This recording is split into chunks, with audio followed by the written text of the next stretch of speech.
મારું નામ છે જયા ઠાકોર। અત્યારે જે બનાવ બન્યો છે ભાડિયા ગામના દેવાજી ઠાકોરની દીકરીનો, જે મારો સમાજ છે એટલા માટે હું એમની સાથે પહેલા દિવસથી જ છું। જ્યાં સુધી ન્યાય નહીં મળે ત્યાં સુધી એમની સાથે જ છું। બનાવ એવો છે કે દેવાજીની દીકરી પાર્વતીબેનને કલ્યાણપુરા ગામે લગ્ન કરેલા છે, જે સગર્ભા બેન હતા। 3.5 મહિનાનો ચોથો મહિનો ચાલતો હતો અને એ બેનની દવા આસ્થા હોસ્પિટલ દેવજીભાઈ ડોક્ટરના ત્યાં ચાલતી હતી। જે દવાના આડઅસરથી એમને ઘણી બધી અસરો થઈ છે કે જે પાછલી 29/4 બેનને દવાખાને લઈ ગયા હતા। એમને સતત દુખાવો થતો હતો અને પેટ બહુ ફૂલી ગયું હતું। તો દવાખાને લઈ ગયા તો ત્યાં ડોક્ટરે એમને નોર્મલી ટેબ્લેટ આપીને મોકલી દેતા હતા, કાં તો ડ્રીપ ચડાવીને મોકલી દેતા હતા કે બેનને કંઈ એટલું બધું છે નહીં, બેન સ્વસ્થ છે, બાળક પણ સ્વસ્થ જ છે।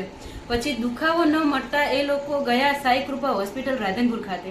તો રાધનપુર હોસ્પિટલમાં ગયા તો સાહેબે સોનોગ્રાફી કર્યું અને સોનોગ્રાફીની અંદર જોવા મળ્યું તો સાહેબે એવું કીધું કે કેસની અંદર બગડી ગયો છે, કેસને બેનનો જીવ જોખમમાં છે, એટલે હું જવાબદારી ના લઈ શકું, તો બેનને તમે તાત્કાલિક પાટણ લઈ જાઓ। તો એ પાટણ દેવાજીને એમની દીકરીને પાટણ હોસ્પિટલ લઈ ગયેલા। પાટણ પણ 3-4 હોસ્પિટલો ફર્યા, ડોક્ટરો હાથમાં કેસ પકડતા નતા। ડોક્ટરો એવું કહેતા હતા કે બેનનો જીવ જોખમમાં છે અને કઈ બનાવ બની જશે તો જવાબદારી અમે ન લઈ શકીએ। છતાં માતા પિતાએ આજીજી કરી લખાણ આપ્યું અને ડોક્ટરોએ લખાણ લીધું। પછી દીકરીની દવા માટે એમને નારી હોસ્પિટલ લઈ ગયા।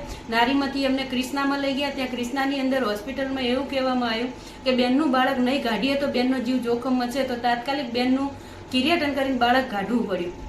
બાળક કાઢ્યા પછી ડોક્ટરે એવું કીધું કે હવે આ બેનને બીજા હોસ્પિટલે લઈ જાઓ, બેનને પાણી ઘણું બધું પેટમાં ભરાઈ ગયું છે, જેની પાણીની ગાંઠ થઈ ગઈ છે, તો એ ગાંઠના હિસાબે બેનનો જીવ જોખમમાં થઈ શકે એવું છે। તો બેનને તાત્કાલિક ત્યાંથી રિફેર કરવામાં આવ્યા બીજી હોસ્પિટલમાં। બીજી હોસ્પિટલમાં ખાનગીમાં ત્યાં લઈ ગયા છે। ત્યાં આગળ ડોક્ટરે ત્યાં પણ જવાબદારી લેતા નતા, પણ આજીજી કરીને બેનની દવાઓ કરાવી બેનને 5-10 દિવસ સુધી ત્યાં એડમિટ રાખ્યા। હાલમાં પણ બેનની તબિયત ખૂબ નાજુક છે, બહુ ખરાબ તબિયત છે એમની, એમનો જીવ જોખમમાં છે। અને આ જે તમામ વસ્તુ જે બન્યું છે બેનના જીવ સાથે જે ખેલ્યા છે એ, અને બેનનો બાળક જે એમને ખોયું છે પોતાનું, એ તમામે જવાબદારી આસ્થા હોસ્પિટલની છે, એમની બેદરકારીની છે। આસ્થા હોસ્પિટલની અંદર આવા ઘણા બનાવો બની ચૂક્યા છે અગાઉ પણ, અને વિડીયો પણ પડ્યા છે, એના પ્રેસ કટિંગો પડ્યા છે, એની ફરિયાદો આજ સુધી કોઈએ લીધી નથી।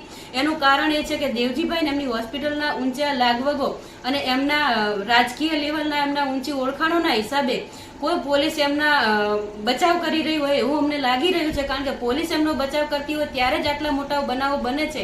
અને આ જો આવી રીતના ચાલતું રહ્યું તો કાલના દિવસે કોઈનો બહુ મોટી ઘટના પણ ઘટી શકે। આજે દેવાજી ઠાકોરની દીકરી સાથે થયું છે, મારી સાથે પણ થઈ શકે છે। એટલે અમે સરકારને વિનંતી કરીએ છીએ અને પોલીસ સ્ટેશનમાં સતત અમે 5 થી 7 દિવસના ધક્કા ખાધા, 3-3 કલાક અમને બેસાડી દેવામાં આવે છે। અને પોલીસ સાથે જયારે અમે વાત કરી કે સાહેબ કેસ ના લેવાનું કારણ શું, તો પોલીસ દ્વારા અમને જવાબ આપવા